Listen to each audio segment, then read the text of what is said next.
शिक्षक शिक्षकेतर कर्मचारी आणि प्रिय विद्यार्थी मित्रांनो, तुम्हा सर्वांना शुभ सकाळ। तसंच आजची जी मातृभाषा मराठी दिन आपण साजरा करत आहोत त्याच्या तुम्हा सर्वांना मंगलमय शुभेच्छा। विद्यार्थी मित्रांनो, तुम्हाला हे माहिती पाहिजे की मातृभाषा मराठी दिन किंवा मराठी भाषा गौरव दिन हा का साजरा करण्यात येतो? कोणाला कल्पना आहे कायची? सांगू शकतं कोणी? कोणत्या प्रसिद्ध व्यक्तीच्या स्मरणार्थ किंवा जयंती दिनानिमित्त जन्मदिनानिमित्त हा दिवस मराठी भाषा गौरव दिन म्हणून साजरा करण्यात येतो? कोणी सांगू शकतं? हायस्कूलचे विद्यार्थी? हा, व्हेरी गुड। वि.वा. शिरवाडकर, ज्यांचं टोपण नाव कुसुमाग्रज म्हणून प्रख्यात होते। आता वि.वा. शिरवाडकर यांचं काय योगदान होतं मराठी भाषेसाठी? तर वि.वा. शिरवाडकर अर्थात कुसुमाग्रज हे एक प्रसिद्ध कवी ज्यांचा काव्यसंग्रह विशाखा हा अजरामर झालेला आहे। इतिहासामध्ये त्याची नोंद केल्या गेलेली आहे आणि आज देखील अनेक वाचक, मराठी वाचक हा काव्यसंग्रह मोठ्या उत्साहाने, मोठ्या आनंदाने वाचतात। कुसुमाग्रज हे केवळ एक कवी नव्हते, तर ते एक नाटककार सुद्धा होते। नटसम्राट ही त्यांची नाट्यकृती अजरामर झालेली आहे। अनेक कलाकार आज सुद्धा या नटसम्राटाचं सादरीकरण मोठ्या अभिमानाने या स्टेजवर सादर करतात। ते एक प्रसिद्ध कवी होते, नाटककार होते आणि लेखक सुद्धा होते आणि म्हणून त्यांच्या जन्मदिवसानिमित्त हा मराठी भाषा गौरव दिन साजरा करण्यात येतो। माझे नाव रामधीरज फुपाट, इयत्ता 8वी शेक्सपियरचा विद्यार्थी। आजचा विषय आहे मराठी राजभाषा दिन। लाभले आम्हास भाग्य बोलतो मराठी, जहालो खरेच धन्य ऐकतो मराठी। आज 27 फेब्रुवारी, आजचा दिवस आपण सर्वजण मराठी राजभाषा दिन म्हणून मोठ्या उत्साहात साजरा करत आहोत। हा दिवस आपल्या लाडक्या मराठी भाषेचा सन्मान करण्याचा दिवस आहे। हा दिवस साजरा केला जातो कारण आजच्या दिवशी ज्येष्ठ कवी, साहित्यिक आणि ज्ञानपीठ पुरस्कार विजेते विष्णू वामन शिरवाडकर म्हणजेच आपले लाडके कुसुमाग्रज यांचा जन्म झाला होता। मराठी साहित्यातील त्यांच्या अतुलनीय योगदानामुळेच त्यांचा हा वाढदिवस मराठी गौरव दिन म्हणून साजरा केला जातो। माझं नाव प्रतिभाताई पाटील। मी जळगाव जिल्ह्यातील नाळगाव या छोट्याशा गावातून माझा प्रवास सुरू केला। मेहनत, चिकाटी आणि शिक्षणाच्या जोरावर मी देशसेवेत योगदान दिलं आणि भारताच्या पहिल्या महिला राष्ट्रपती होण्याचा सन्मान मला लाभला। याचा मला अभिमान आहे। मोठं होण्यासाठी जन्म नाही तर जिद्द असावी लागते। जय हिंद, जय महाराष्ट्र। नमस्कार, मी सचिन तेंडुलकर। माझा जन्म मुंबईमध्ये झाला। लहानपणापासूनच मला क्रिकेटची खूप आवड होती। मी रोज खूप सराव करायचा आणि माझ्या स्वप्नांसाठी मेहनत घेतली। 20 वर्ष क्रिकेट खेळलो। मी 100 शतके करून भारताचा अभिमान वाढवला। माझं पूर्ण नाव सचिन रमेश तेंडुलकर। जय हिंद। माझा जिजाऊ बोलत आहे। मी छत्रपती शिवाजी महाराजांची आई आणि त्यांची पहिली गुरु आहे।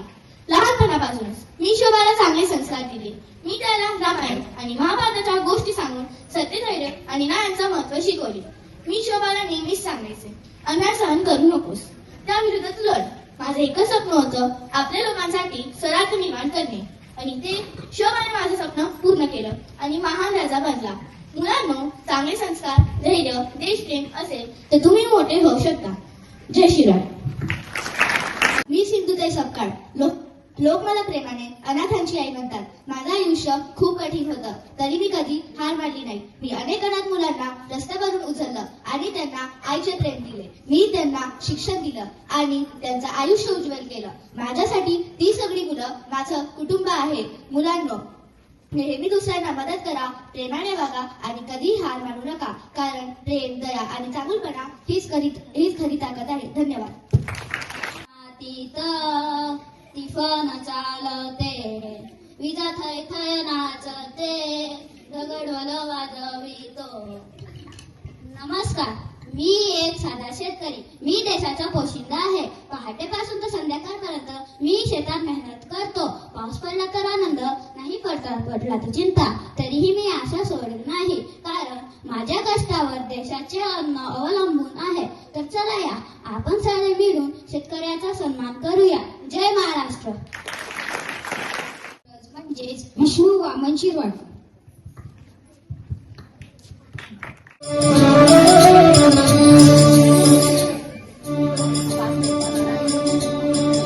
ही मायभूमी जन्मभूमी कर्मभूमी आमची मावंदनी अधिप्राण प्रिय ही माय मराठी आमची.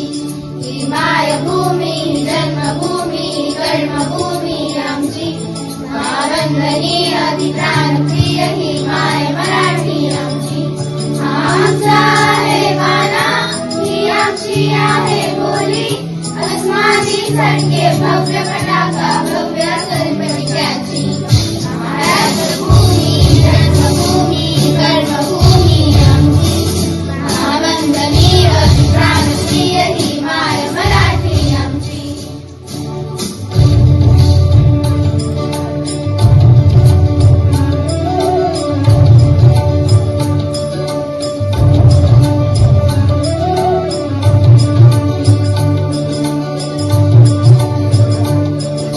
राकट देशा खनकर देशा दगडांच्या देशा प्रणाम माझा घ्यावा हे श्री महाराष्ट्र देशा. भीमावरला कृष्ण कोयना भद्रा गोदावरी एकपणाचे भरती पाणी मातीच्या घागरी. योग्यांची अनसंतांची भक्तांची मारकरांची ही देवदेशन धर्मासाठी प्राण वेचणाऱ्यांची. योगांची अंकिरांची तलवारीच्या पात्याची देशाचे रक्षण करण्यासाठी जीव करणाऱ्यांची. ही भूमी सप्तसुराची रंगाची अष्टकरांची काव्याची शास्त्र विनोदाची ही भूमी साहित्याची. महाराष्ट्रभूमी जन्मभूमी कर्मभूमी आमची महावंदनी अधिप्राणप्रिय ही माय मराठी आमची. कापूस पिंजून ठेवलाय कसा लाल लाल डोळे छान लहानशे फूट मोठे खान पाला खाऊन फुगतो डोम साहून लागतो पाटो. थँक्यू. मजेदा शेपुटीचे झुकेदा बसते कशी डोलदा उभी राहते एकदा लुकलुक डोळे बघती कुटकुट पारे कधी चढे रस्त्यावर जज चढे झाडावर झटपट कसा छाछा दशी खान आवडे फार. धन्यवाद.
नमस्कार सगळ्यांना. माझे नाव स्वरा सुधीर बनसोड. मी इयत्ता 4थी मध्ये शिकते. आज मी तुम्हाला एक छानशी गोष्ट सांगणार आहे, तर लक्ष देऊन ऐका. ही कथा आहे एका हत्तीची आणि एका मुंगीची. एका जंगलामध्ये एक हत्ती राहत असे. त्याच्या मोठ्या शरीराचा त्याला खूप गर्व होता. तो सदैव जंगलातील प्राण्यांना त्रास द्यायचा व त्यांची चेष्टा करायचा. एके दिवशी हत्ती जंगलातून चालला होता. त्याने पाहिलं एक पोपट झाडावर बसला आहे. त्याने म्हटलं, अरे पोपटा, तुला दिसत नाही मी इथून निघालोय ते? खाली ये. येतोय की नाही? खाली ये आणि मला मुजरा कर. पोपट म्हणाला, मुजरा मी का करू? हत्ती म्हणाला, तुला माहित नाही तू कोणाशी बोलतो आहे? मी या जंगलातला सगळ्यात शक्तिशाली प्राणी आहे. मी माझा आदर करणं शिकवेन तुला आता. पोपटाने मुजरा केला नाही, तर रागावलेल्या हत्तीने संपूर्ण झाड हलवून हलवून उपटून टाकले, जेणेकरून पोपटाला झाडावर बसताच येऊ नये. बिचारा पोपट तिथून उडून गेला. मग हत्ती खुश झाला. गर्विष्ठ हत्ती नेहमीप्रमाणे नदीच्या काठावर गेला. तिथेच एक मुंगीचे वारूळ होते. त्या वारुळामध्ये एक एक मुंगी रोज अन्न गोळा करायची आणि हत्ती तिला रोज त्रास द्यायचा. याही दिवशी मुंगीने अन्न गोळा केला आणि घेऊन जाऊ लागली. हत्ती आला आणि मुंगीला म्हटला, मुंगी तू काय करतेस? मुंगी म्हणाली, हत्ती आता पावसाळ्यात आहे ना, तर मी अन्न गोळा करते. बरं बरं. मग हत्ती नदीच्या काठावर जाऊन पाणी पिऊन झाल्यावर त्याने आपल्या सोंडेत पाणी घेतले आणि मुंगीवर सोडून दिलं. मुंगीचं अन्न वाया गेलं आणि मुंगीला राग आला आणि ती म्हणाली, हत्ती तुला खूप गर्व आहे ना तुझ्या ताकदीचा, तू थांब बघत राहा मी काय करते. हत्ती म्हणाला, अगं तू इतकीशी मुंगी, माझं काय बिघडवू शकते? मी खूप घाबरलो हा, निघ इथून, नाहीतर मी तुला तुडवूनच टाकेल. मुंगी तिथून निघून गेली. दुसऱ्या दिवशी मुंगी जंगलामध्ये फेरफटका मारत असताना तिला हत्ती झोपून असलेला दिसला. तिला युक्ती सुचली. तिने मनातल्या मनात म्हणाली, हेच वेळ आहे हत्तीला धडा शिकवायचा. ती जाऊन हत्तीच्या सोंडेत शिरली आणि नाचू लागली. त्यानंतर तिने चावायला सुरुवात केली व तेव्हापर्यंत ती चावली जेव्हापर्यंत हत्ती ओरडून ओरडून उठून उभा नाही झाला. मग हत्ती ओरडू लागला तेव्हा मुंगी काय थांबे ना. मग हत्ती रडू लागला तेव्हा मुंगी बाहेर आली आणि म्हणाली, बघ मिळाला ना धडा. मग हत्ती मुंगीशी क्षमा मागितला आणि म्हणाला, मला माफ कर मुंगी, आणि मी तुला व कोणत्याही जंगलातील प्राण्यांना कधीच त्रास नाही देणार. धड्याचा आशय असा, कोणालाही लहान समजू नये. कोणी कधी काय करेल हे सांगता येत नाही, म्हणून कधीच गर्व असू नये. धन्यवाद.